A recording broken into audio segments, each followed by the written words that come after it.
بسم اللہ الرحمن الرحیم۔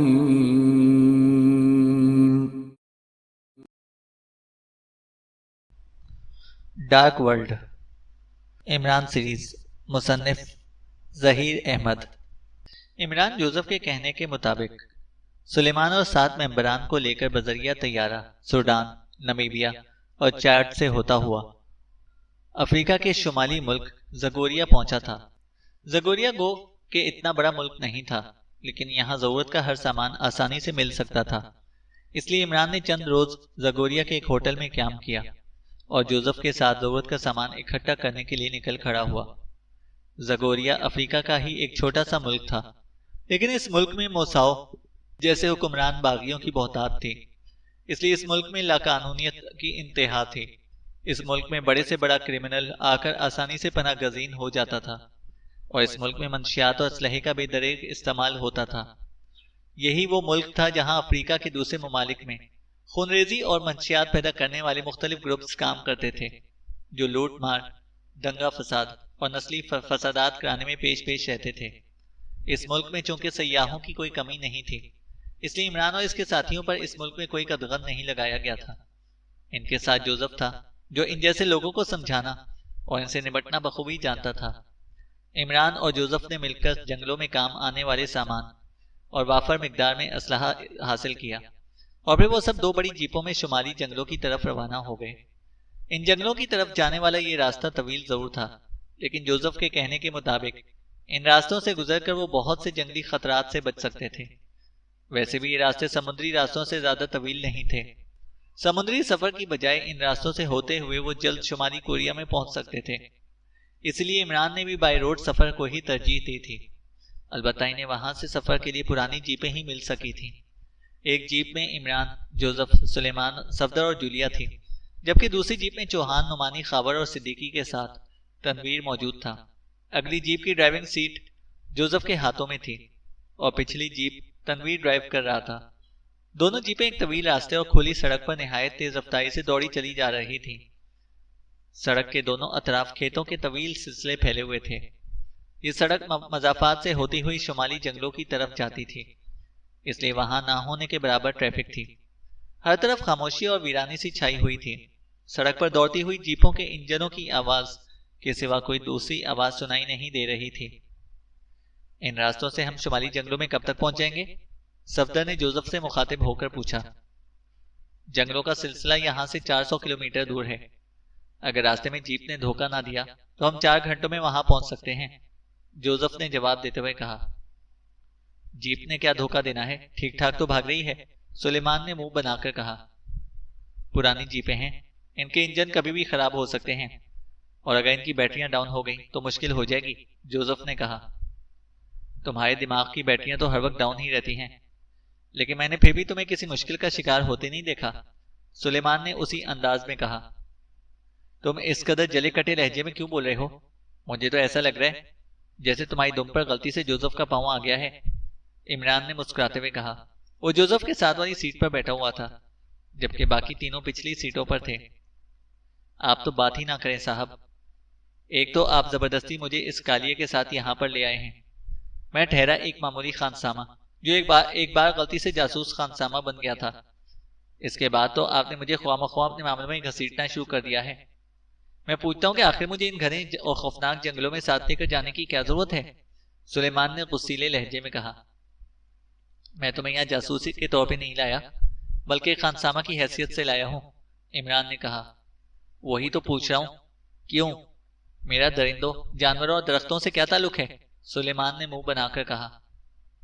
بہت کام ہے پیارے، اتنا بڑا کام جو ہمیں سے کوئی بھی نہیں کر سکتا، عمران نے کہا۔ مثال کے طور پر، سلیمان نے اسی انداز میں کہا، ہم ان جنگلوں میں پہلے بھی کئی بار آ چکے ہیں۔ یہاں میں کوئی اور مسئلہ ہو یا نہ ہو، لیکن کھانے پکانے کا بہت بڑا مسئلہ ہوتا ہے۔ جنگلی اور کڑوے پھل کھا کھا کر ہمارے دماغوں کے ساتھ ساتھ معدے بھی چوپٹ ہو جاتے ہیں۔ چھوٹے موٹے جانوروں کا ہم شکار تو کر سکتے ہیں، لیکن ہم انہیں ذبح کر کے پکانا اور بھوننا نہیں آتا۔ کبھی گوشت کچا بھی رہ جاتا تھا تو کبھی جل کر سیاہ ہو جاتا تھا۔ بدمزہ جڑی بوٹیوں سے تو تمہاری کھائی ہوئی ماش کی دال ہی اچھی ہوتی ہے، اور پھر ان جنگلوں میں آ کر خاص طور پر میں تو چائے پینے کو ترس ہی جاتا ہوں. یہ سب کام ایسے ہیں جو صرف تم ہی کر سکتے ہو. عمران کہتا چلا گیا. مطلب یہ کہ مجھے یہاں صرف کھانا پکانے کے لیے لایا گیا ہے؟ سلیمان نے کہا. ہاں، لیکن ان جنگلوں میں ماش کی دال اور گھیا توری تو ملنے سے ملے گی نہیں. میں چاہتا ہوں کہ اور کچھ نہیں تو تم ہمیں شتر مرغ کے انڈے ابال کر دے ہی دو گے، عمران نے کہا. اور صفدر اور جولیا ہنس دیے. جوزف کے ہونٹوں پر بھی مسکراہٹ آ گئی، جبکہ سلیمان شتر مرغ کے انڈوں کا سن کر برے برے منہ بنانے لگا تھا.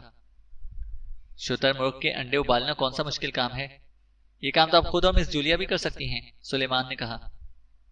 تمہارا کیا خیال ہے؟ میں جولیا کو یہاں پر شتر مرغ کے انڈے ابالنے کے لیے لایا ہوں؟ عمران نے اسے گھورتے ہوئے کہا. تو اور کس لیے لائے ہیں انہیں ساتھ؟ سلیمان نے اسی انداز میں کہا. کیوں جولیا، بتا دوں؟ عمران نے جولیا کی طرف دیکھتے ہوئے آہستگی سے پوچھا. کیا مطلب؟ کیا بتا دوں؟ جولیا نے چونک کر اس کی شکل دیکھتے ہوئے کہا. میرا مطلب ہے وہ. عمران نے اسے گھورتے ہوئے دیکھ کر بوکھلاتے ہوئے لہجے میں کہا، اور صفدر بے اختیار ہنس پڑا. کیا وہ اب بولو، جولیا نے تیز لہجے میں کہا. کچھ نہیں. اگر میں نے کچھ کہہ دیا تو تمہارا بھائی جو بڑے محافظ کی طرح ہمارے پیچھے آ رہا ہے مجھے گولی مار دے گا، عمران نے اسی طرح سہم جانے کی اداکاری کرتے ہوئے کہا. نہیں بتاؤ گے تو تمہیں میں گولی مار دوں گی، جولیا نے اس کی طرف مصنوعی غصے سے دیکھتے ہوئے کہا. یا الہی، اب میں کیا کروں؟ ادھر کنواں ہے اور ادھر کھائی. بتاتا ہوں تو تنویر گولی مارتا ہے اور نہیں بتاتا تو جورو. میرا مطلب ہے جولیا، عمران نے اسی انداز میں کہا. فضول باتیں مت کرو، صاف صاف بتاؤ کہ کیا کہنا چاہتے ہو، جولیا نے کہا. کیا صاف صاف بتاؤں؟ عمران نے ہونکوں کے انداز میں پوچھا. مجھے ساتھ کیوں لائے ہو؟ جولیا نے کہا. جانوروں سے بچنے کے لیے، عمران نے کہا. جانوروں سے بچنے کے لیے؟ کیا مطلب ہوا اس بات کا؟ جولیا نے حیران ہو کر کہا، جیسے وہ عمران کی بات کا مطلب نہ سمجھی ہو. میں نے سنا ہے کہ خوبصورت لڑکیاں اگر ساتھ ہوں تو جنگل کے جانور مجھ جیسے عام اور سیدھے سادے آدمی کے قریب بھی نہیں آتے، عمران نے اسی طرح سہمے ہوئے لہجے میں کہا. اور صفدر بے اختیار کھلکھلا کر ہنس پڑا. سلیمان اور جوزف بھی مسکرا دیے تھے، جبکہ جولیا اسے ترچھی ہوئی نظروں سے گھورنا شروع ہو گئی تھی، جیسے اسے عمران سے کسی ایسے ہی جواب کی توقع تھی. آپ میری باتیں گول کر رہے ہیں، سلیمان نے کہا. تو کیا کروں؟ انہیں چوکور کرنے سے تو رہا، عمران نے بے چارگی سے کہا. مجھے بتائیں، مجھے خطرناک اور پراسرار جنگلوں میں کیوں لے کر جائے جا رہے ہیں؟ سلیمان کی سوئی ابھی تک وہیں اٹکی ہوئی تھی. جنگل آنے دو، پھر بتا دوں گا، عمران نے کہا. جنگل میں کیوں؟ یہاں کیوں نہیں بتا دیتے؟ سلیمان نے کہا. ابھی مجھے نیند آ رہی ہے. نیند کے عالم میں کچھ الٹا سیدھا بول دیا تو تم چلتی ہوئی جیپ سے باہر چھلانگ لگا دو گے، عمران نے کہا اور سیٹ سے ٹیک لگا کر اسے آنکھیں موند لی. کیوں؟ ایسی کیا بات ہے کہ میں چلتی ہوئی جیپ سے کود جاؤں گا؟ سلیمان نے تیز لہجے میں کہا. عمران صاحب، کیا آپ نے سلیمان کو بتایا نہیں تھا کہ ہم افریقہ کے شمالی جنگلوں میں کیوں جا رہے ہیں؟ صفدر نے عمران سے مخاطب ہو کر کہا. خانسامہ کو کھانے پکانے سے مطلب ہوتا ہے. جنگلوں میں لے جا کر میں اس سے ماش کی دال پکواؤں یا ہاتھی اور گینڈے کی رانیں روسٹ کرواؤں، اسے اور تمہیں کیا اعتراض ہے؟ عمران نے آنکھیں کھولے بغیر کہا. گینڈے اور ہاتھی کو تو میں روسٹ نہ کر سکوں گا، لیکن کسی دن میرا داؤ چل گیا تو میں اس کا لیے کہ آپ کو چھتر کباب تل کر ضرور کھلا دوں گا، سلیمان نے جلے کٹے لہجے میں کہا. اس کے چپل کباب کو چھتر کباب کہنے پر صفدر اور جولیا ہنس پڑے تھے. کیوں؟ میرے چھتر کباب کیوں بناؤ گے تم؟ میں نے تمہیں کیا کہا ہے؟ جوزف نے سر گھما کر اسے تیز نظروں سے گھورتے ہوئے کہا. میں جانتا ہوں، مجھے ساتھ لانے میں تم نے ہی صاحب کے کان بھرے ہوں گے، سلیمان نے جل کر کہا. عمران اور جوزف نے واقعی اسے کچھ نہیں بتایا تھا. عمران نے اسے تیار ہو کر ساتھ چلنے کا حکم دیا تھا اور بس. سلیمان بیچارہ حکم حاکم مرد مفاجات کے مصداق ان کے ساتھ چل پڑا تھا. بے ہوشی کے بعد اسے یہ تک یاد نہیں رہا تھا کہ فلیٹ میں اس کے پاس ایک نومولود بچہ آیا تھا اور اس نے اس بچے کے لیے کیا کیا کیا تھا، اور بچہ دھواں بن کر کس طرح اس کے ذہن اور اعصاب پر سوار ہو گیا تھا. عمران نے دانش منزل جا کر بلیک زیرو کو بھی ساری صورتحال سے آگاہ کر دیا تھا، جو یہ سن کر پریشان ہو گیا تھا کہ عمران ممبران کے ساتھ ڈارک ورلڈ میں جنات کے مقابلے کے لیے جا رہا ہے. اس نے عمران کو سمجھانے اور روکنے کی بے حد کوشش کی تھی، لیکن ایک تو 3 معصوم اور ننھے بچوں کی زندگیاں خطرے میں تھیں، اور دوسرے موقعات اور تابوش کا شیطانی منصوبہ بے حد بھیانک اور خوفناک تھا. انسانیت کی بقا کے لیے عمران وہاں بھلا کیسے رک سکتا تھا؟ اس نے ممبران کو کال کر کے دانش منزل میں بلایا اور انہیں کھل کر ساری حقیقت سے آگاہ کر دیا تھا۔ سیکرٹ سروس کے ممبران کا یہ شیطانی دنیا کے خلاف پہلا مشن نہیں تھا۔ وہ پہلے بھی کئی شیطانی معاملات میں مارکا آرا ہو چکے تھے، اور پھر ان کے ساتھ جوزف جیسا انسان بھی موجود تھا جو اپنی صلاحیتوں اور اپنی ذہانت کے بلبوتے پر بڑے بڑے شیطانوں کو نیست و نابود کر چکا تھا۔ اس لیے انہوں نے عمران کے ساتھ جانے کی حامی بھر لی تھی۔ اس کے لیے عمران نے ان کے سامنے باقاعدہ X2 کی منظوری بھی حاصل کی تھی، تاکہ ان کے دلوں میں عمران کے لیے کوئی شک پیدا نہ ہو سکے کہ عمران اپنے طور پر انہیں کیسے کسی مشن پر ساتھ لے کر جا سکتا ہے۔ ان کا سفر جاری تھا۔ جیپیں تیزی سے دوڑتی ہوئی کئی میدانی اور پہاڑی علاقے کراس کر چکی تھیں۔ اب وہ ایک ایسے پہاڑی علاقے میں داخل ہو رہے تھے جہاں سڑک نہ صرف کچی پکی اور لینڈ سلائیڈنگ کی وجہ سے جگہ جگہ سے ٹوٹی ہوئی تھی، بلکہ پہاڑیوں اور ٹیلوں کے ارد گرد بل کھاتی ہوئی گزر رہی تھی۔ اس سڑک کے دونوں اطراف پہاڑیاں بھی تھیں اور گہری کھائیاں بھی۔ سڑک چونکہ خستہ حال تھی، اس لیے انہوں نے جیپ کی رفتار کم کر دی تھی۔ کم رفتار ہونے کے باوجود جیپیں ٹوٹی ہوئی سڑک پر اچھلتی ہوئی آگے بڑھ رہی تھیں۔ پھر ایک پہاڑی موڑ مڑنے کے کچھ دیر بعد جوزف نے بریک لگا کر اچانک جیپ کو روک دیا۔ اس سارے سفر کے دوران عمران واقعی آنکھیں بند کیے آرام کرتا آیا تھا۔ پچھلی سیٹوں پر صفدر، جولیا اور سلیمان بھی خاموش تھے۔ جیپ رکتے ہی وہ سب چونک پڑے۔ کیا ہوا؟ پیٹرول ختم ہوا ہے یا ہمارا سفر؟ عمران نے آنکھیں کھولتے ہوئے کہا۔ سامنے دیکھیں باس، جوزف نے کہا، اور عمران سیدھا ہو کر ونڈ اسکرین سے سامنے دیکھنے لگا، اور پھر ایک طویل سانس لے کر رہ گیا۔ سامنے ایک بڑی اور گہری کھائی تھی جس پر گزرگاہ کے لیے لکڑیوں کا ایک پل بنا ہوا تھا۔ اس پل کے سوا کھائی سے گزرنے کا کوئی دوسرا راستہ نہیں تھا۔ دائیں بائیں پہاڑیاں تھیں۔ پل خاصا پرانا اور انتہائی خستہ دکھائی دے رہا تھا۔ اس کی جگہ جگہ سے تختے بھی ٹوٹے ہوئے تھے۔ خاص طور پر پل کا درمیانی حصہ اس بری طرح ٹوٹا ہوا تھا کہ پل سے جیپ کا گزرنا محال تھا۔ عمران چند لمحے ٹوٹے ہوئے پل کو دیکھتا رہا اور پھر وہ جیپ سے اچھل کر نیچے آ گیا۔ اس کے جیپ سے نکلتے ہی جوزف، جولیا اور صفدر بھی باہر آ گئے۔ تنویر نے بھی جیپ روک لی تھی۔ وہ سب بھی جیپ سے نکل آئے تھے۔ عمران آہستہ آہستہ پل کی طرف بڑھنے لگا۔ ایک چٹان پر چڑھ کر اس نے اس کھائی میں جھانکا۔ کھائی بے حد گہری تھی۔ نیچے بڑے دھارے کی شکل میں پانی گزر رہا تھا۔ پل کی حالت تو بہت خراب ہے، ہم اس پر سے جیپ سمیت نہیں گزر سکتے، صفدر نے پل کی حالت دیکھتے ہوئے کہا۔ پل جس قدر خستہ ہے اس پر سے ہمارا پیدل چلنا بھی محال ہوگا، جولیا نے کہا۔ تو پھر ہم دوسری طرف کیسے جائیں گے؟ تنویر نے آگے بڑھتے ہوئے کہا۔ جنگل یہاں سے کتنی دور ہے؟ عمران نے جوزف سے مخاطب ہو کر کہا۔ زیادہ دور نہیں ہے باس، ہم پل سے گزر جائیں تو دوسری طرف چند چھوٹی موٹی پہاڑیاں ہیں۔ ان پہاڑیوں کی دوسری طرف جنگل کی شروعات ہوتی ہے، جوزف نے کہا۔ جیپوں نے ہمارا جتنا ساتھ دینا تھا دے دیا ہے، اب اپنا سامان اٹھاؤ، ہم پیدل ہی آگے جائیں گے، عمران نے ایک طویل سانس لیتے ہوئے کہا۔ کیا اس خستہ حال پل سے ہمارا گزرنا آسان ہوگا؟ چوہان نے آگے بڑھ کر پوچھا۔ آسان نہیں تو مشکل تو ہوگا ہی، ہمیں آگے جانا ہے، یہاں رک کر انتظار کریں، تبھی پل خود بخود مضبوط نہیں ہو جائے گا، عمران نے کہا۔ تب پھر ایک ایک کر کے ہم اس پل سے گزریں گے، ایک شخص کا وزن یہ ٹوٹا پھوٹا پل ضرور سہار لے گا، نعمانی نے کہا۔ ہاں، پل کی رسیاں مضبوط نظر آ رہی ہیں، صرف تختے ٹوٹے ہوئے ہیں، ان ٹوٹے ہوئے تختوں سے بچ کر ہم آگے جا سکتے ہیں، صدیقی نے کہا۔ تو پھر پہلے کون جائے گا؟ خاور نے ان سب کی طرف دیکھتے ہوئے پوچھا۔ میرا قد کاٹ زیادہ ہے اور میں آپ سب سے زیادہ وزنی ہوں، پہلے اس پل سے میں گزروں گا، اگر یہ میرا وزن سہار گیا تو پھر آپ میں سے کسی کے لیے مشکل نہیں ہوگی، جوزف نے آگے آتے ہوئے کہا۔ یہ زیادہ مناسب رہے گا، جوزف اس پل سے گزر گیا تو پھر واقعی ہمارے لیے مشکل نہیں ہوگا، جولیا نے اس بات میں سر ہلاتے ہوئے کہا۔ مناسب تو رہے گا، لیکن اگر جوزف کو کچھ ہو گیا تو ہمارے لیے آگے کا سفر مشکل ہو جائے گا۔ ابھی ہمیں جنگلوں میں جا کر جنگلوں کے خطرات اور اسرار سے بھی نبرد آزما ہونا ہے، اور جوزف کے بغیر ہمارا سفر خطرناک حد تک مشکل ہو سکتا ہے، صفدر نے کہا۔ جو بھی ہو، جب اوکھلی میں سر دیا ہے تو موصلوں سے کیا ڈرنا، جو ہونا ہے وہ تو ہو کر ہی رہے گا، اسے نہ تم بدل سکتے ہو نہ ہی میں، جولیا نے کہا۔ بہت بڑی بڑی باتیں کر رہی ہو، طبیعت تو ٹھیک ہے نا تمہاری؟ عمران نے کہا۔ ہاں، کیوں؟ کیا ہوا ہے میری طبیعت کو؟ جولیا نے اسے گھور کر کہا۔ پتہ نہیں، تنویر سے پوچھ لو، عمران نے مسمسی سی صورت بنا کر ہکلاتے ہوئے کہا۔ چھوڑے مس جولیا، اس احمقانہ کی باتوں پر توجہ نہ دیں، جوزف تم رکو، میں آگے جاتا ہوں، تنویر نے منہ بنا کر پہلے جولیا سے اور پھر جوزف سے مخاطب ہو کر کہا، اور پلٹ کر جیپ کی طرف بڑھ گیا۔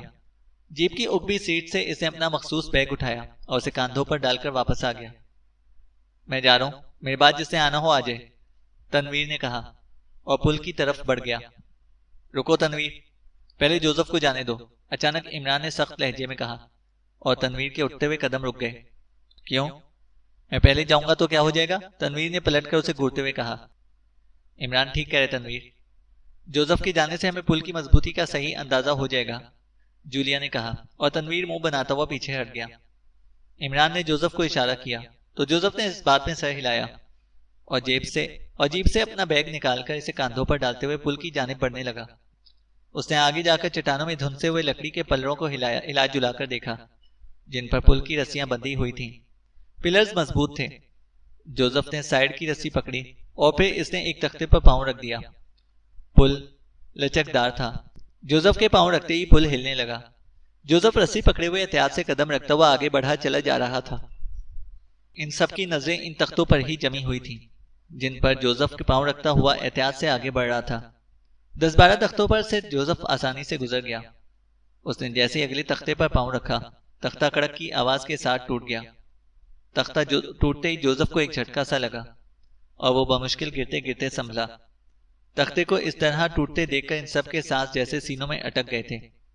جوزف نے خود کو سنبھالا اور پھر اس نے احتیاط سے اگلے تختے پر قدم رکھ دیا۔ احتیاط کرو جوزف، عمران نے اونچی آواز میں کہا۔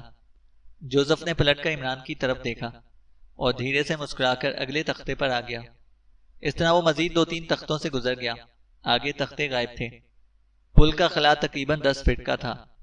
جوزف نے دائیں طرف رسے کو دونوں ہاتھوں سے تھاما اور اس نے آہستہ آہستہ اپنا جسم اوپر اٹھاتے ہوئے رسے کے ساتھ لٹک کر آگے بڑھنا شروع کر دیا۔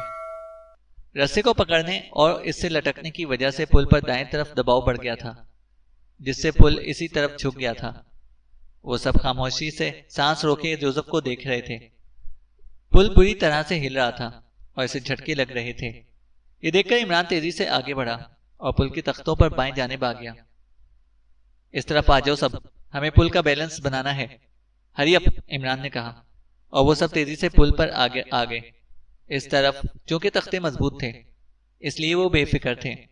انہوں نے بائیں طرف اپنا وزن ڈال دیا تھا جس سے پل کا توازن درست ہو گیا تھا اور اب جوزف آسانی سے رسے پر لٹکتا ہوا آگے بڑھ رہا تھا۔ خلا وہ پار کر چکا تھا۔ اس نے مڑ کر عمران اور اس کے ساتھیوں کی طرف دیکھا، پھر وہ دوبارہ آگے بڑھنے لگا۔ اسی لمحے اچانک انہوں نے کڑکڑاہٹ کی تیز آوازیں سنی۔ انہوں نے چونک کر چٹانوں پر لگے ہوئے پلوں کی پلڑوں کی طرف دیکھا تو ان کے رنگ زرد ہو گئے۔ ان کے وزن سے پلر جھک گئے تھے اور کمان کی طرح مڑ کر ٹوٹے ہوئے معلوم ہو رہے تھے۔ اوہ، واپس جلدی چلو ورنہ یہ پلر ٹوٹ جائیں گے، عمران نے چیختے ہوئے کہا۔ اس نے چھلانگ لگا کر چٹان پر آنا چاہا مگر اچانک دونوں پلر زوردار کڑاکوں سے ٹوٹ گئے۔ پلر ٹوٹے اور وہ سب پل سمیت کھائی میں گرتے چلے گئے۔ ماحول ایک ساتھ کئی چیخوں کی آوازوں سے گونج اٹھا۔ زابیلا نے کرنل فیدی کا ہاتھ پکڑا اور اسے تیزی سے ایک طرف کھینچتی لے گئی۔ میرے ساتھ آؤ جلدی، اس نے تیز لہجے میں کہا اور کرنل فیدی اس کے ساتھ چل پڑا۔ کرنل فیدی کو اس طرح لڑکی کے ساتھ جاتے ہوئے دیکھ کر طارق اور کیپٹن حمید نے برے برے منہ بنانا شروع کر دیے تھے۔ کیا ہوا، تم اس قدر گھبرائی ہوئی کیوں ہو؟ کرنل فیدی نے کچھ دور آ کر زابیلا سے پوچھا۔ آگے خطرہ ہے، زابیلا نے کہا۔ کیسا خطرہ؟ کرنل فیدی نے چونک کر کہا۔ درختوں کے اس جھنڈ کی طرف سرخ آنکھوں والے سیاہ گوریلے ہیں، زابیلا نے سامنے درختوں کی جھنڈ کی طرف اشارہ کرتے ہوئے کہا۔ سرخ آنکھوں والے گوریلے؟ کیا مطلب؟ کرنل فیدی نے چونک کر کہا۔ ہاں، وہ سرخ آنکھوں والے گوریلے ہیں۔ وہ انتہائی خونخوار اور خطرناک ہیں۔ انہوں نے تم سب کو دیکھ لیا ہے۔ وہ درختوں پر تمہاری گھات میں چھپ کر بیٹھے ہوئے ہیں۔ جیسے ہی تم آؤ گے وہ خونخوار درندے تم سب پر ٹوٹ پڑیں گے، زابیلا نے کہا۔ اوہ، اگر ایسی بات ہے تو ہم راستہ بدل دیتے ہیں، کرنل فیدی نے کہا۔ نہیں، اس طرف آگے جانے کا یہی راستہ ہے۔ دائیں بائیں دوسرے راستوں پر خاردار جھاڑیاں ہیں جو زہریلی بھی ہیں، زابیلا نے کہا۔ تو کیا ہم یہیں رک کر انتظار کریں؟ کیا گوریلے اس طرف نہیں آئیں گے؟ کرنل فیدی نے پوچھا۔ تم یہیں رکو یا آگے بڑھو، گوریلے تم سب کا شکار کرنے آئے ہیں، وہ تم پر حملہ ضرور کریں گے، زابیلا نے کہا۔ کتنی تعداد ہے ان کی؟ کرنل فیدی نے پوچھا۔ 10 گوریلے ہیں، انتہائی طاقتور اور جسیم، زابیلا نے اسی انداز میں جواب دیا۔ تم نے اور تمہاری بہن نے دوسرے جانوروں کو دور دور بھگا دیا ہے، تو ان گوریلوں کو بھی یہاں سے بھگا دو، کرنل فیدی نے کہا۔ نہیں، ہم انہیں نہیں بھگا سکتی، زابیلا نے کہا۔ کیوں؟ کیا یہ گوریلے تم دونوں سے نہیں ڈرتے؟ کرنل فیدی نے پوچھا۔ نہیں، ہم روشن علاقے میں ہیں، روشن حصوں کے سیاہ جانور ہم سے نہیں ڈرتے، خاص طور پر وہ جانور جو سیاہ ہوں اور جن کی آنکھیں سرخ ہوں، زابیلا نے کہا۔ روشن حصے؟ میں سمجھا نہیں، کرنل فیدی نے کہا۔ میرا مطلب ہے جہاں روشنی ہوتی ہے۔ ان روشن جنگلوں اور ایسے علاقوں میں رہنے والے سیاہ رنگ اور سرخ آنکھوں والے جانور ہمیں بھی خاطر میں نہیں لاتے، وہ ہمیں بھی نقصان پہنچا سکتے ہیں، زابیلا نے جواب دیتے ہوئے کہا۔ اور تم نے کہا تھا کہ جب ایسے جانور آئیں گے تو تم دونوں غائب ہو جاؤ گی، کرنل فیدی نے کہا۔ ہاں، ہم تمہارے ساتھیوں کی نظروں میں عام انسان ہیں، اگر ہم ان کے سامنے غائب ہوئیں تو انہیں ہماری حقیقت کا پتہ چل جائے گا، اور میں ابھی نہیں چاہتی کہ انہیں ہمارے بارے میں کچھ معلوم ہو، اس لیے میں اور حابیلہ بھاگ کر درختوں کے جھنڈ کی طرف جائیں گی، اس سے پہلے کہ سیاہ گوریلے ہم پر حملہ کریں۔ ہم دونوں غائب ہو جائیں گی اور پھر تم آگے جانا اور ان گوریلوں کا مقابلہ کر کے انہیں ہلاک کر دینا۔ گوریلوں کے ہلاک ہوتے ہی میں واپس آ جاؤں گی، زابیلا رکے بغیر بولتی چلی گئی۔ صرف تم واپس آؤ گی، حابیلہ نہیں؟ کرنل فیدی نے پوچھا۔ نہیں، وہ نہیں آئے گی، وہ دوسری طرف جا رہی ہے، زابیلا نے کہا۔ دوسری طرف؟ دوسری طرف کہاں؟ کرنل فیدی نے حیران ہو کر پوچھا۔ تمہارے دشمن آ رہے ہیں، جب تک تمہارا اور ان کا سامنا ہوگا اس وقت تک وہ بہت آگے آ چکے ہوں گے، اس لیے ہماری بھی یہ کوشش ہوگی کہ انہیں آگے بڑھنے نہ دیا جائے۔ حابیلہ انہیں اپنے طور پر روکنے کی کوشش کرے گی، وہ ان کے سامنے نہیں جائے گی، لیکن وہ ان پر ایسے وار ضرور کر سکتی ہے جو ان سب کے لیے جان لیوا ثابت ہو، زابیلا نے کہا۔ دشمن؟ تمہارا مطلب ہے عمران اور اس کے ساتھی؟ کرنل فیدی نے چونک کر کہا۔ ہاں، زابیلا نے اسبات میں سر ہلا کر کہا۔ ٹھیک ہے، تم جیسا مناسب سمجھو، کرنل فیدی نے کاندھے اچکاتے ہوئے کہا۔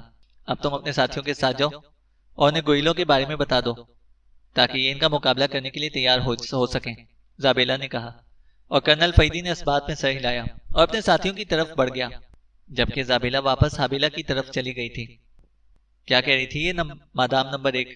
کیپٹن حمید نے کرنل فیدی کو واپس آتے دیکھ کر بڑے کڑوے لہجے میں کہا۔ Madam number 1؟ کیا مطلب؟ کرنل فیدی نے حیران ہو کر کہا۔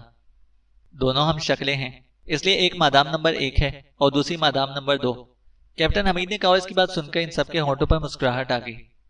سالے، مادام نمبر 1، مادام نمبر 2 مت کہو، ایک سالی فل فلوٹی نمبر 1 اور دوسری فل فلوٹی نمبر 2، قاسم نے کہا، اور وہ سب ہنس پڑے۔ ارے یہ دونوں کہاں جا رہی ہیں؟ طارق نے زابیلا اور حابیلہ کو درختوں کے جھنڈ کی طرف بڑھتے دیکھ کر کہا۔ جانے دو انہیں، کرنل فیدی نے کہا۔ جانے دو؟ لیکن کیوں؟ اور تم ان کی اس قدر فیور کیوں کر رہے ہو؟ ان کی بات سننے کے لیے تم ان کے ساتھ یوں چل پڑتے تھے جیسے تم ان کے محکوم ہو، طارق نے حیرت بھری نظروں سے اس کی طرف دیکھتے ہوئے کہا۔ آپ ان باتوں کو چھوڑیں اور تم سب اپنا اسلحہ نکال لو، آگے خطرہ ہے، کرنل فیدی نے طارق کی بات بدلتے ہوئے پہلے اس سے اور پھر اپنے دوسرے ساتھیوں سے تیز لہجے میں کہا۔ خطرہ؟ کیسا خطرہ؟ ہریش نے چونک کر کہا۔ جھنڈ میں سرخ آنکھوں والے سیاہ گوریلے ہماری گھات لگائے بیٹھے ہیں، ہمیں احتیاط سے آگے جانا ہوگا ورنہ وہ ہم پر ٹوٹ پڑیں گے، کرنل فیدی نے کہا۔ اوہ، کیا ان گوریلوں کے بارے میں تمہیں اس لڑکی نے بتایا ہے؟ طارق نے چونکتے ہوئے پوچھا۔ ہاں، کرنل فیدی نے جواب دیا، اور طارق کے ساتھ ساتھ کیپٹن حمید اور دوسروں کے چہروں پر بھی حیرت لہرانے لگی۔ حیرت ہے؟ ان لڑکیوں کو کیسے پتا چلا کہ جھنڈ میں گوریلے ہیں اور وہ ہماری گھات میں ہیں؟ جگدیش نے حیرت بھری لہجے میں کہا۔ انہیں کیسے معلوم ہوا ہے یہ مجھے نہیں پتا، لیکن بہرحال زابیلا نے بروقت خبردار کر دیا ہے، ورنہ گوریلے اچانک حملہ کر کے ہمیں چیر پھاڑ رکھ سکتے تھے، کرنل فیدی نے کہا۔ اگر جھنڈ میں گوریلے ہیں تو یہ لڑکیاں اس طرف کیا کرنے گئی ہیں؟ روکو نے، سرخ آنکھوں والے سیاہ گوریلے واقعی خونخوار ہوتے ہیں، وہ چھپ کر رہتے ہیں اور جیسے ہی انہیں کوئی انسان دکھائی دیتا ہے وہ اس پر حملہ کر دیتے ہیں اور اس کی بوٹیاں اڑا کر رکھ دیتے ہیں۔ طارق نے زابیلا اور حابیلہ کو جھنڈ کی طرف جاتے دیکھ کر پریشان ہوتے ہوئے کہا۔ آپ ان پر ضرورت سے زیادہ ہی توجہ دے رہے ہیں، انہوں نے جو کرنا ہے انہیں کرنے دیں، ہم نے جو کرنا ہے ہم بس وہی کریں گے، کرنل فیدی نے قدرے سرد لہجے میں کہا، اور اس کا لہجہ سن کر نہ صرف طارق بلکہ سب حیران رہ گئے۔ کیا بات ہے فریدی صاحب، آپ طارق صاحب سے کس انداز میں بات کر رہے ہیں؟ کیپٹن حمید نے حیرت بھرے لہجے میں کہا۔ رہنے دو برخوردار، فریدی پر ان لڑکیوں کا جادو سر چڑھ کر بول رہا ہے، طارق نے طنزیہ لہجے میں کہا، اور کرنل فریدی چونک کر طارق کی طرف دیکھنے لگا۔ اس کا انداز ایسا تھا جیسے طارق کو اس پر شک ہو گیا ہو کہ وہ زابیلا کے زیر اثر ہے۔ اس وقت تک زابیلا اور حابیلا جھنڈ میں جا کر غائب ہو چکی تھیں۔ اسلحہ نکالو اور چلو، اور طارق صاحب آپ آگے رہیں گے، ان جنگلوں کے بارے میں آپ زیادہ جانتے ہیں، اس طرح آپ ان سیاہ گوریلوں کے بارے میں بھی جانتے ہوں گے، وہ ہم پر کس رخ سے حملہ کریں گے اور ہمیں ان سے اپنا بچاؤ کیسے کرنا ہے۔ کرنل فریدی نے سر جھٹک کر کہا۔ یہ سب بھی ان لڑکیوں سے پوچھ لینا تھا نا، طارق نے ناخوشگوار لہجے میں کہا۔ پلیز طارق صاحب، کرنل فریدی نے جبڑے بھینچ کر کہا۔ اوکے، طارق نے سر جھٹک کر کہا، اور ان سب نے بیگوں سے مشین پسٹل نکال لیے۔ طارق نے مشین پسٹل نکال کر اپنی پتلون کی پیٹی میں اڑس لیا تھا، اور اس نے بیگ سے ایک بڑا شکاری چاقو نکال لیا تھا جس کے ایک طرف دندانے سے بنے ہوئے تھے۔ کیا آپ خنجر سے ان گوریلوں کا مقابلہ کریں گے؟ روزا نے حیرت سے پوچھا۔ کوشش کروں گا، طارق نے کہا۔ کرنل صاحب، کیا ہمارے جھنڈ کی طرف جانا ضروری ہے؟ دائیں بائیں اور بھی راستے ہیں، ہم اس طرف بھی تو جا سکتے ہیں، ہریش نے کہا۔ ان اطراف میں زہریلے کانٹوں والی جھاڑیاں ہیں، کسی کو اگر زہریلا کانٹا چبھ گیا تو وہ بھی ہلاک ہو سکتا ہے، کرنل نے کہا۔ تو ہم یہاں رک جاتے ہیں، گوریلے کب تک ہماری گھات میں بیٹھے رہیں گے؟ انسپکٹر آصف نے کہا۔ نہیں، ہم رکیں یا نہ رکیں، ان گوریلوں کو ہماری بو مل چکی ہے، وہ ہم پر حملہ ضرور کریں گے، طارق نے کہا۔ ہمیں یہ بھی معلوم نہیں ہے کہ ان گوریلوں کی تعداد کتنی ہے، ایسا نہ ہو کہ ان کے مقابلے میں ہماری تعداد اور ہمارا اسلحہ کم پڑ جائے، انسپکٹر ریکھا نے کہا۔ ان گوریلوں کی تعداد 10 سے زیادہ نہیں ہے، کرنل فریدی نے کہا۔ کیا یہ بھی تمہیں اس لڑکی نے بتایا ہے؟ طارق نے پوچھا۔ ہاں، کرنل فریدی نے اسبات میں سر ہلاتے ہوئے کہا۔ حیرت ہے، وہ لڑکی ہے یا ساحرہ؟ اسے ان گوریلوں کی موجودگی کا بھی علم ہو گیا تھا اور ان کی تعداد کا بھی پتہ چل گیا تھا، اور وہ یہ بھی جان گئی تھی کہ اس طرف زہریلے کانٹوں والی جھاڑیاں ہیں، طارق نے ہونٹ بھینچتے ہوئے کہا۔ وہ دونوں ایسی ہی ہیں، انہیں آنے والے خطرات کا پہلے سے ہی علم ہو جاتا ہے، کرنل فریدی نے کہا۔ اور دشمنوں کی تعداد کا بھی، طارق نے کہا، اور کرنل فریدی خاموش ہو گیا۔ اب بتائیں کہ کیا کرنا ہے، گوریلوں کا مقابلہ جھنڈ میں جا کر کریں یا ان کے باہر آنے کا انتظار کریں؟ کیپٹن حمید نے کرنل فریدی کے چہرے پر تقدر کے تاثرات نمایاں ہوتے دیکھ کر کہا۔ سیاہ گوریلے درختوں کے پیچھے، درختوں کے اوپر اور جھاڑیوں میں چھپے ہوتے ہیں، شکار کے قریب آنے تک وہ اپنا سانس تک روک لیتے ہیں، اس لیے شکار محتاط ہونے کے باوجود ان سے مار کھا جاتا ہے۔ ہمارے لیے جھنڈ میں جانا خطرناک ہوگا، اس لیے ہم یہیں رک کر ان کا درختوں سے باہر آنے کا انتظار کریں گے، طارق نے کہا۔ کب تک؟ اگر وہ رات ہونے تک باہر نہ نکلے تو؟ انور نے کہا۔ میں انہیں باہر نکالوں گا، طارق نے کہا۔ کیسے؟ روزا نے پوچھا۔ جو میرا کام ہے وہ مجھ پر چھوڑ دو، تم سب درختوں پر چڑھ جاؤ یا ان کے پیچھے چھپ جاؤ، جیسے ہی گوریلے اس طرف آئیں گے ان پر فائر کھول دینا، یاد رہے تم سب ان کے سروں کو نشانہ بناؤ گے۔ ان کے جسموں پر گھنے بال ہوتے ہیں جو سرکنڈوں کی طرح سخت ہوتے ہیں، ان پر آسانی سے گولی کا اثر نہیں ہوگا، جبکہ ان کے سروں میں لگنے والی گولی ان کی موت کا باعث بن سکتی ہے، طارق نے کہا۔ میں کیا کروں؟ مجھے تو غن ون بھی چلانی نہیں آتی، قاسم نے خوفزدہ سے لہجے میں کہا۔ تمہیں گن چلانے کی کیا ضرورت ہے؟ ہم جا کر چھپ جاتے ہیں، تم یہیں رکو، تمہیں دیکھ کر گوریلے ویسے ہی ڈر کر بھاگ جائیں گے، انور نے کہا، تو وہ سب مسکرا دیے۔ کیوں سالے؟ کیا گوریلے سالے میرے رشتے دار ہیں، یا میں گوریلوں سے زیادہ خطرناک ہوں جو مجھے دیکھ کر وہ بھاگ جائیں گے؟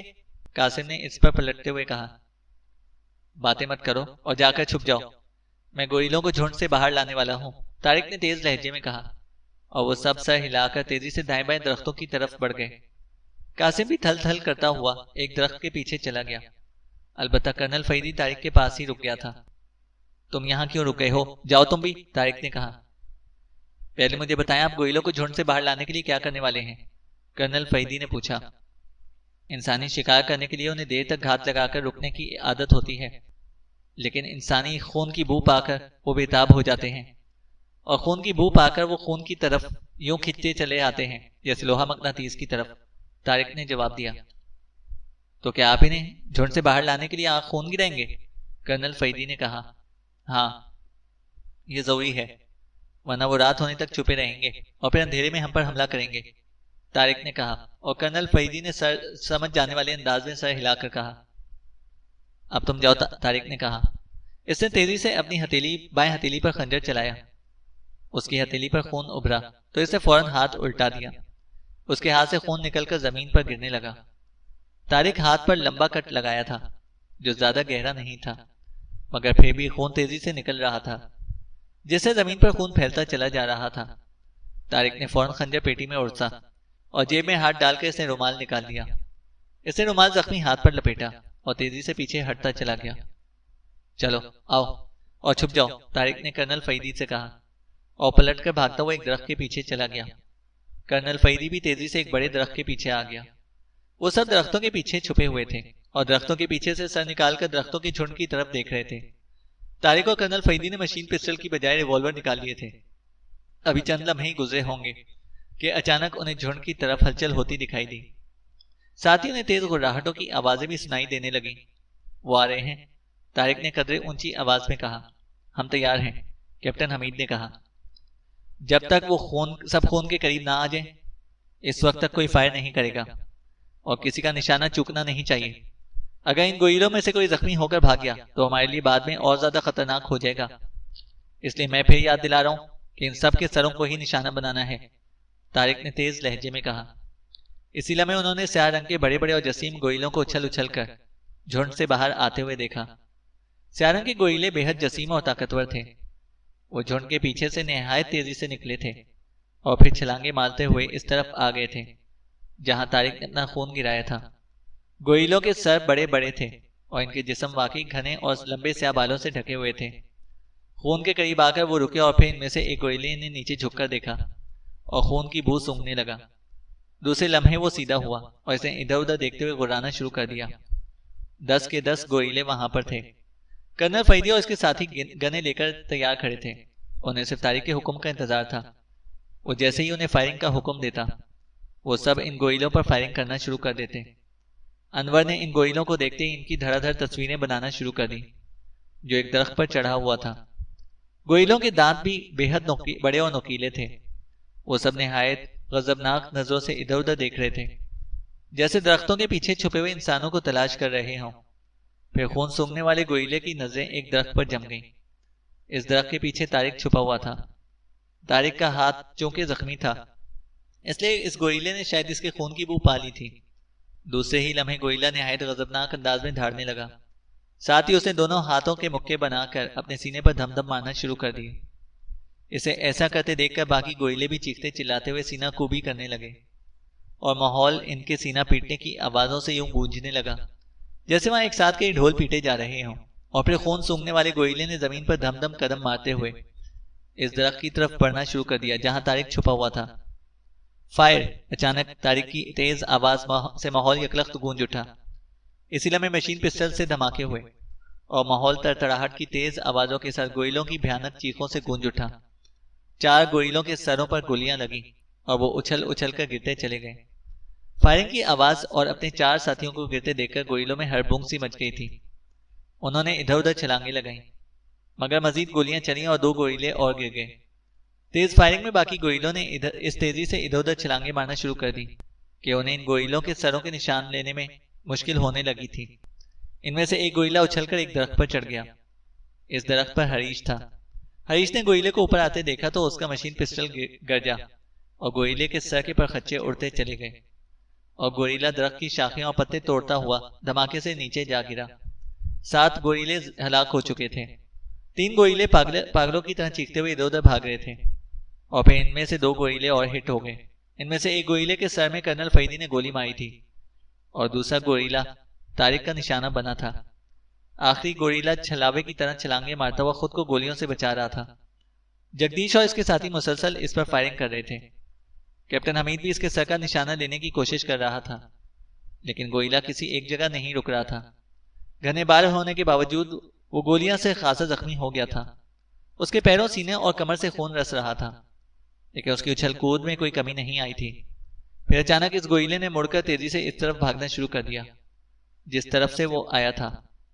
وہ بھاگ رہے، پکڑو اسے، اسے زندہ مت جانے دینا، طارق نے درخت کے پیچھے سے نکل کر گوریلے کے پیچھے بھاگتے ہوئے کہا۔ وہ بھاگتے ہوئے گوریلے پر مسلسل فائرنگ کر رہا تھا، لیکن گوریلے نے سر کے پیچھے ہاتھ رکھ کر سر آگے کی طرف جھکا دیا تھا۔ طارق کی بات سن کر وہ سب درختوں کے پیچھے سے نکلے اور گوریلے اور طارق کے پیچھے بھاگنے لگے، لیکن گوریلا لمبی لمبی چھلانگیں لگاتا ہوا جھاڑیوں اور درختوں میں جا کر غائب ہو گیا تھا۔ طارق کچھ دیر اس کے تعاقب میں بھاگتا رہا اور پھر وہ ایک جگہ رک گیا۔ کرنل فیدی اور باقی افراد بھاگتے ہوئے اس کے پاس آ گئے تھے۔ کیا ہوا؟ کرنل فیدی نے اس کے قریب آ کر پوچھا۔ وہ نکل گیا ہے، طارق نے جبڑے بھینچتے ہوئے کہا۔ کس طرف گیا ہے؟ کرنل فیدی نے ادھر ادھر دیکھتے ہوئے پوچھا۔ سامنے جھنڈ کی طرف، طارق نے جواب دیا۔ وہ خاصا زخمی ہو چکا ہے، زخموں کی وجہ سے وہ زیادہ دور نہیں جا سکے گا، کیپٹن حمید نے کہا۔ ایسے چھوٹے موٹے زخموں کی ایسے طاقتور جانور پرواہ نہیں کرتے، زخمی ہو کر وہ اور زیادہ خطرناک ہو گیا ہے، اور ایسے خطرناک درندے زخمی کرنے والوں کا پیچھا اس وقت تک نہیں چھوڑتے جب تک وہ اپنا انتقام نہ لے لیں، طارق نے کہا۔ اوہ، تو کیا یہ گوریلا اب ہم سے انتقام لینے کے لیے واپس آئے گا؟ انسپکٹر آصف نے خوف بھری لہجے میں کہا۔ ہاں، وہ کبھی بھی اور کہیں سے بھی ہم پر حملہ کر سکتا ہے، اس لیے اب ہمیں اور زیادہ احتیاط سے اور پھونک پھونک کر قدم رکھنے ہوں گے، طارق نے کہا۔ میرے ٹھینگے سے، اب اگر وہ گوریلا میرے سامنے آیا تو میں مار مار کر اس کا بھرخس نکال دوں گا، قاسم نے کہا۔ چلو آؤ، ہمیں جلد از جلد ان درختوں سے نکلنا ہے، گھنے درختوں میں وہ گوریلا کھلے میدان کی نسبت آسانی سے چھپ کر ہم پر حملہ کر سکتا ہے، طارق نے کہا۔ ارے وہ لڑکیاں، وہ دونوں کہاں گئیں؟ انور نے کہا۔ ہوں گی یہیں کہیں، انہوں نے کہاں جانا ہے؟ جھنڈ کی طرف تو وہ یوں بھاگ کر گئی تھی جیسے دونوں ہی جا کر ان گوریلوں کو ختم کر دیں گی، انسپکٹر ریکھا نے منہ بنا کر کہا۔ ویسے حیرت ہے، جس طرف وہ دونوں لڑکیاں گئی تھیں گوریلے بھی اسی طرف سے آئے تھے، کیا ان گوریلوں نے ان دونوں کو نہیں دیکھا ہوگا؟ رشیدہ نے کہا۔ ہو سکتا ہے گوریلوں کو دیکھتے ہی دونوں لڑکیاں اڑنچو ہو گئی ہوں، ہریش نے مسکرا کر کہا۔ اڑنچو؟ کیا مطلب؟ یہ اڑنچو کیا ہوتا ہے؟ روزہ نے حیران ہو کر کہا۔ اڑنچو مطلب غائب ہونا، ہریش نے جواب دیتے ہوئے کہا تو وہ سب مسکرا دیے۔ وہ ساحرہ نہیں ہے کہ غائب ہو جائیں، کیپٹن حمید نے منہ بنا کر کہا۔ پھر کہاں ہیں وہ؟ ان کی آوازیں بھی سنائی نہیں دے رہی، روزہ نے کہا۔ ان لڑکیوں کو ڈھونڈنا ہے یا جس طرح وہ گئی تھیں اسی طرح سے خود واپس آ جائیں گی؟ طارق نے کرنل فیدی سے مخاطب ہوتے ہوئے چھپتے ہوئے لہجے میں پوچھا۔ میں نہیں جانتا، آگے چلیں، وہ خود ہی آ جائیں گی، کرنل فیدی نے سر جھٹک کر کہا۔ تو طارق ایک طویل سانس لے کر رہ گیا۔ وہ چند لمحے کرنل فیدی کی طرف دیکھتا رہا، پھر اس نے سر جھٹک دیا، جیسے اب اس نے واقعی کرنل فیدی سے ان دونوں لڑکیوں کے بارے میں کچھ نہ پوچھنے کا مصمم ارادہ کر لیا ہو۔ اوکے چلو، طارق نے کہا اور احتیاط سے ادھر ادھر دیکھتا ہوا آگے بڑھنے لگا۔ اس کے کہنے پر سب ایک قطار کی شکل میں اس کے پیچھے آ رہے تھے تاکہ زخمی گوریلا اچانک کسی طرف سے نکل کر ان پر حملہ آور ہو تو وہ اسے سنبھال سکیں۔ طارق کی نظریں ارد گرد جھاڑیوں پر تھیں جہاں خون کے قطرات دکھائی دے رہے تھے، اور یہ خون ظاہر ہے اسی گوریلے کا ہو سکتا تھا جو زخمی ہو کر ان کے ہاتھوں سے بچ نکلا تھا۔ چینل کو سبسکرائب کریں اور بیل آئیکن کو پریس کریں تاکہ ہماری ہر اپڈیٹ آپ کو بر وقت مل سکے۔